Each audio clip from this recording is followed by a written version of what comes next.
Welcome to This Explainer. Have you ever wondered how the financial world takes something completely abstract, like corporate ethics, and puts a literal hard price tag on it? We all know that banking operates on trust, right?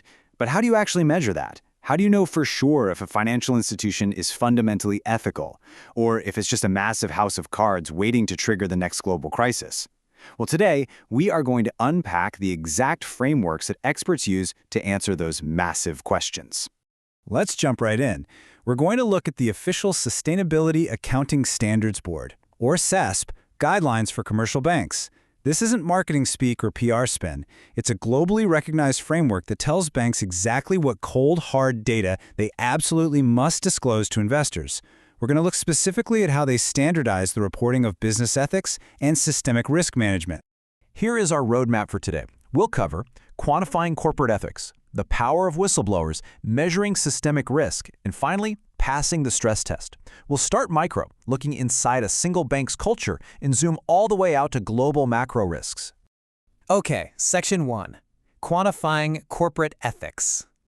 So, how exactly do you put a price on ethics? We're looking at the foundational metrics of how a bank behaves when they think no one is looking, or actually, what happens when they finally get caught. Trust is the bedrock of banking, but for the longest time, evaluating a bank's culture was essentially a subjective guessing game.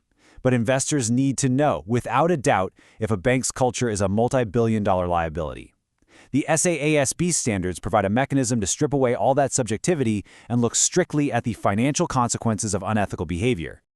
Enter the SASB standard, specifically metric FN CB 510A.1.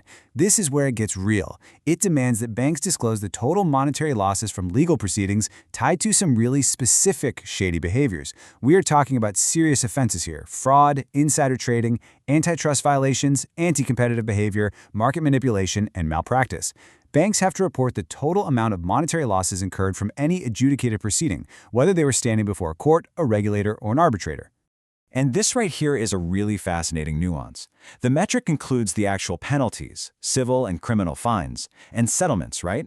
But it strictly excludes the bank's legal defense fees. Think about why that is absolutely crucial. A massive bank might spend hundreds of millions of dollars on top-tier defense lawyers just to fight a charge. If those legal fees were lumped into this metric, it would totally distort the data. It would make it look like the penalty for the actual crime was way higher than it actually was. By isolating just the fines and restitution, investors get a pure, unfiltered look at the true price tag of the bad behavior itself. But, it's not just about writing a massive check. Banks also have to tell investors exactly what they are doing to fix the root cause.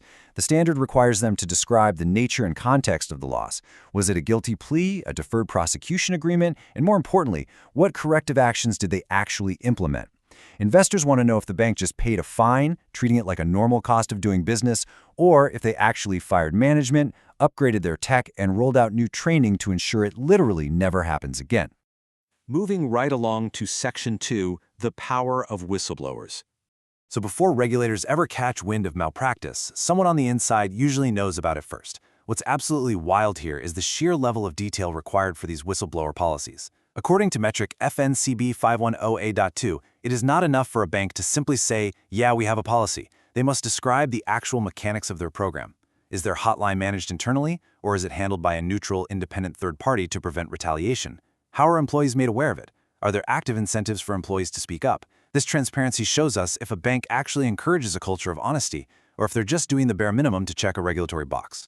And they can't just slap a nice-sounding policy on their website and call it a day. No way. They are actively required to publicly disclose if they've ever violated whistleblower protection laws themselves and what corrective actions they took in response. This is the ultimate accountability check. If a bank claims to value ethics, but then gets caught retaliating against an employee who tried to flag insider trading, they have to own up to that. It's a really powerful metric to see if the internal culture actually matches the external PR. All right, Section 3, measuring systemic risk. We've looked at individuals making bad choices inside a bank, but what happens when the bank itself threatens the entire world? Enter the Global Systemically Important Bank, or G-SIB score. This metric addresses the terrifying reality we all learned back during the 2008 financial crisis. Some institutions are just simply too big and too deeply woven into the global economy to fail without taking everyone else down with them. The G-SIB score is how regulators officially quantify that exact level of systemic risk. Regulators use this to quantify what is essentially a massive domino effect. They grade banks across 5 distinct categories to create their overall G-SIB score. They look at size, like how truly gargantuan is this bank's balance sheet, cross-jurisdictional activity, how much business do they do across international borders, interconnectedness, how tied up are they with other financial institutions, substitutability, if this bank just vanished tomorrow, could someone else easily step in to provide their services, and finally, complexity, how opaque and complicated are their derivative structures. Now, the key takeaway here is that this is absolutely not a random, arbitrary grade. It's calculated using a very strict, standardized methodology established by the Bank of International Settlements Basel Committee. Banks have to report their score across all 5 categories, plus their overall score, and clarify if they are mandated to report this to regulators or if they're doing it voluntarily. This standardized score lets an investor look at 2 massive global banks side by side and immediately understand which one poses a bigger structural threat to the entire global economy. Which brings us to our final section, Section 4, Passing the Stress Test. It's one thing to calculate a massive risk score, but can the bank actually survive a worst-case economic nightmare? Banks are forced to undergo these intense economic stress tests. But here's the real kicker. The SASB standards mandate that these results can't just be filed away in a drawer. They must be actively integrated into the bank's core strategies. They have to explain how these tests inform their capital adequacy planning. Basically, do they change how much cash the bank holds in reserve?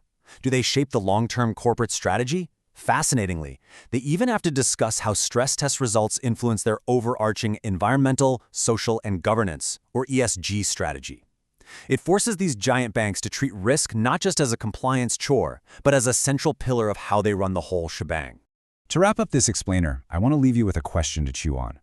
Now that you know banks have this literal price tag for bad behavior completely out in the open and a strictly quantified global risk score, does this hard data change your view of the institutions holding your wealth? We've seen exactly how frameworks like SASB force commercial banks to quantify the unquantifiable. It takes abstract concepts like trust and turns them into concrete facts. Thank you so much for joining me today, and keep exploring the numbers behind the narratives.